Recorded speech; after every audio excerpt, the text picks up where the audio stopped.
Eu queria chamar, primeiramente, o presidente do Banco Central, Roberto Campos Neto. Vocês podem fazer a palestra sentados. O Merval, como a gente está vendo, ele vai fazer a intermediação dessa palestra entre os ministros, né? É importante a gente lembrar que ontem, na chegada, inclusive, desse evento, os ministros do Supremo Tribunal Federal, eles foram agredidos. Agora, a gente vai ver o presidente do Banco Central falando, então, ao vivo aí. Roberto Campos Neto. Todos os ministros, todas as personalidades que estão aqui. É realmente um momento muito importante. Eu acho que um economista que está ativo nesses últimos 2, 3 anos tem passado por um momento muito importante. A gente está tendo uma mudança muito grande de vários paradigmas que vinham há muitos anos na economia mundial. É muito difícil falar de qualquer país sem entender um pouco o entorno do que está acontecendo na economia global. Então, eu vou voltar um pouco aqui ao começo da pandemia e tentar contar uma história global onde o Brasil se encaixa para a gente entender os grandes desafios que temos pela frente. Bom, acho que começando da pandemia, eu acho que a reação da pandemia foi uma reação, né, onde os países entenderam que nós teríamos uma grande depressão, mas que o efeito coordenado fez com que isso não acontecesse, então a grande depressão virou uma recessão moderada. O mundo viu o maior programa de incentivos da história. Estamos falando de 8 trilhões numa economia global de 9 trilhões numa economia global de 80 trilhões, mais de 10%. Né? Isso sem contar a parte monetária, só falando da parte fiscal. Então, eu acho que no pós-pandemia ou ao longo da pandemia, os economistas tiveram uma certa dificuldade de entender qual era o efeito, né? Quais são as implicações de ter feito um movimento tão grande, tão coordenado globalmente falando. O que a gente começou a ver em algum momento é que os preços de bens começaram a subir. Se a gente imaginar uma linha de tendência de consumo de bens e serviços, os de bens subiram muito e não voltaram, inclusive até hoje não voltaram. Serviços caiu muito e começou a voltar. A gente tinha o tema da mobilidade, as pessoas estavam em casa, não conseguiam consumir serviços, né?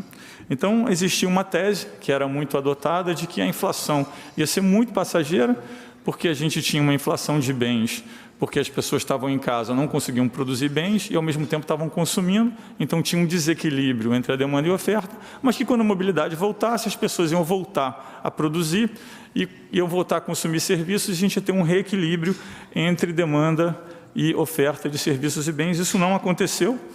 Quem olha as apresentações do Banco Central desde o começo, a gente defendeu, inclusive, essa tese, que isso não ia acontecer.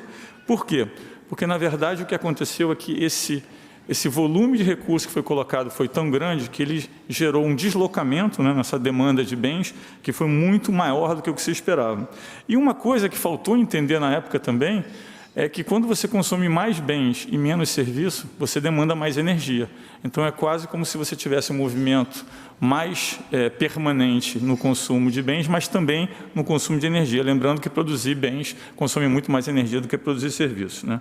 Então, a gente vem com esse movimento de grande demanda de energia, mas o capex de energia não respondeu, né? A gente vê que, pela primeira vez, a gente teve aumento de preço e margem, mas o capex de energia não respondeu. A gente estava passando por uma transição energética, ainda estamos, que é uma transição muito importante, teve um desinvestimento fóssil, menor apetite em energias, inclusive energia nuclear, e aí a gente vê também uma inflação grande nos componentes renováveis. Então, a gente teve uma inflação mais alta e persistente, esse era o entendimento do Banco Central. Depois veio a invasão da Ucrânia, que, na verdade, acelerou essas tendências, né? A gente teve aí um problema grande de inflação de energia e alimentos, adicionado ao que já existia antes. A gente também teve um problema de geração de energia elétrica na Europa, com as empresas quebrando e com vários tipos de dificuldades. A gente teve um problema de fertilizante, né? E aí os governos responderam com novos pacotes de medida, né, de enfrentamento à alta de energia e de alimentos.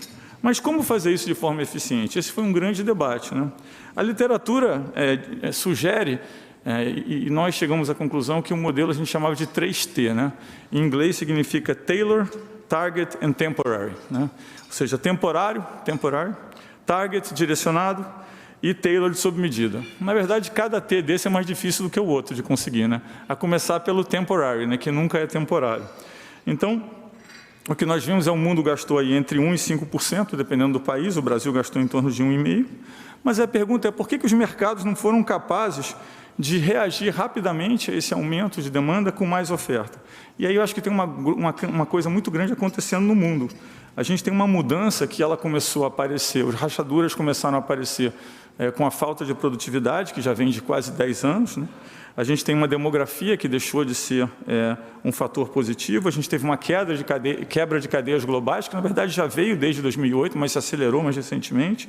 A gente teve uma quebra de cooperação de tecnologia, que foi um fator muito importante também, né? E eu acho que a gente teve falta de reformas, os governos ficaram acomodados. Se a gente olhar um gráfico de reformas no mundo desenvolvido versus produtividade, é a primeira vez na história que a produtividade é tão baixa e a gente tem tão poucas reformas. Então, significa que, na verdade, a oferta tem mais dificuldade de se adaptar. O que significa isso para frente? Toda vez que nós tivermos um choque de demanda, a inflação vai ser mais volátil, porque nós temos pouca capacidade de adaptar a oferta, ou seja, de produzir mais de forma acelerada, pelos motivos que eu mencionei agora. Então, a pergunta é por que nós não percebemos isso antes? Por que isso estava mascarado?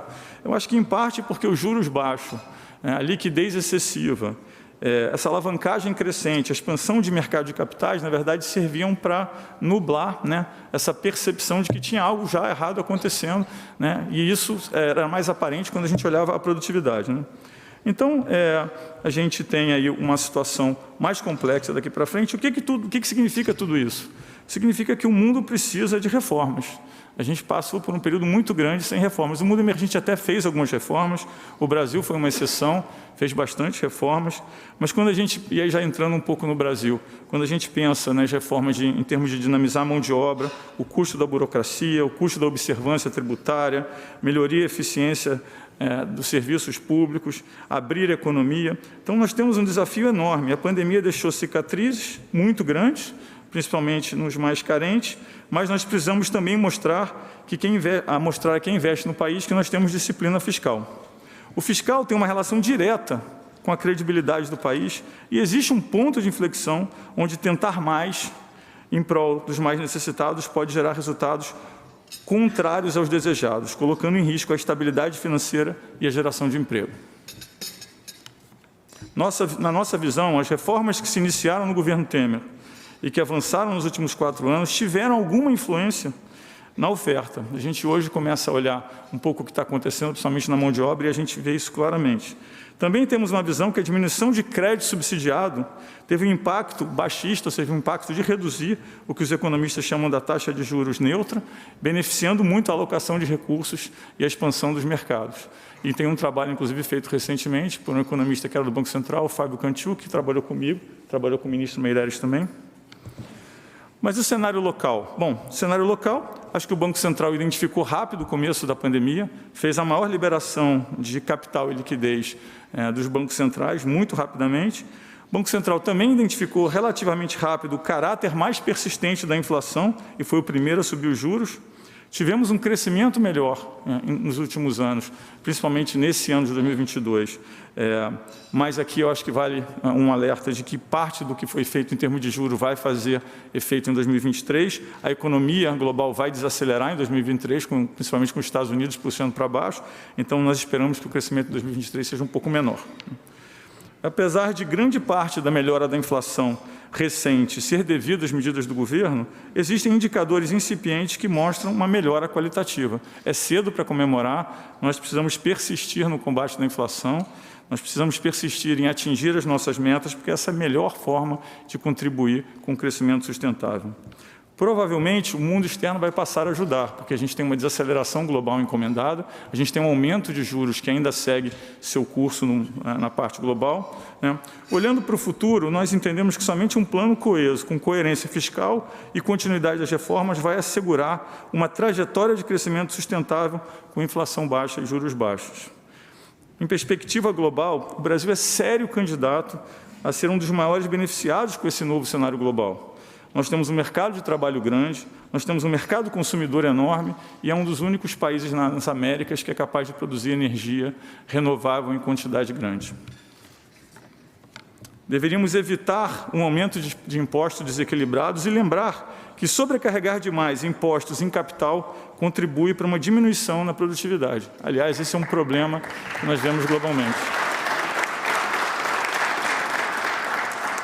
é um problema que nós vemos globalmente, né? A gente fez até um mapa, né, das sugestões de países em relação a como pagar a conta do Covid. Em grande parte das ideias são impostos, mas são impostos em capital. A gente tem que lembrar que o mundo já vem com um problema de produtividade e adicionar mais impostos em capital contribui para uma produtividade menor ainda. Bom, terminando, precisamos de um conjunto de políticas que olhe o social, mas que nos dê credibilidade para atrair investimentos externos e estimular o empreendedor brasileiro a apostar no crescimento do seu negócio. Muito obrigado.